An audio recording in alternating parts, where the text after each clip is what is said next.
আটল থেকে মাছ ধরার সুন্দর দৃশ্য। এটি একটি ট্র্যাডিশনাল মেথড।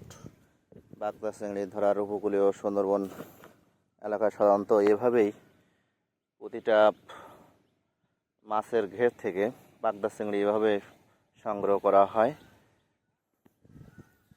সিস্টেমটা দেখুন, এখানে একটা ব্লু নেট এভাবে ঘেরের রাস্তা থেকে একটু দূর পর্যন্ত রাখা হয়। তারপরে দেখুন অনেকগুলো মাছ কিন্তু উঠেছে।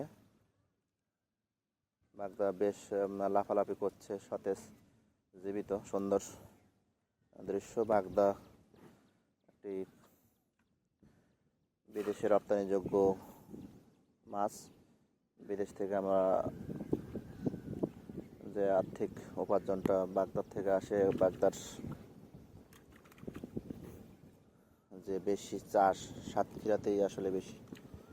আর এটি সাতক্ষীরার শ্যামনগর থানার একটি দৃশ্য। এখানে বাগদার চাষ আছে প্রচুর।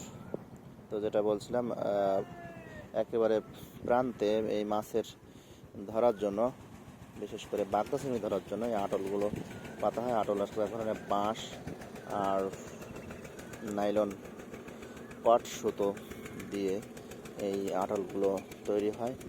দেখুন এইভাবে মানে আবার কিন্তু উনি পেতে রাখছেন।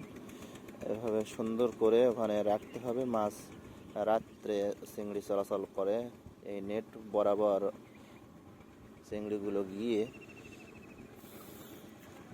চলতে চলতে ওই আটলে ধরা পড়বে। তারপরে সকালে এভাবে সংগ্রহ করার সিস্টেমটা এরকমই। তো ওনার মাছ ধরা প্রায় শেষের দিকে। পুরোটা এটি 10 বিঘা একটি ঘের। তো আর আটল আপাতত নাই, মানে পুরো ঘের করে প্রায় 2-3 কেজির মতো মাছ উনি উঠিয়েছেন। আজ মোটামুটি প্রতিদিন নিয়মিত মাছ উঠছে। ওনার গুণের উপরে নির্ভর করে, গুণে মাছ বেশি ওঠে আর ভাটার সময় কম। তবে 3 কেজির উপরে মাছ উনি পেয়েছেন।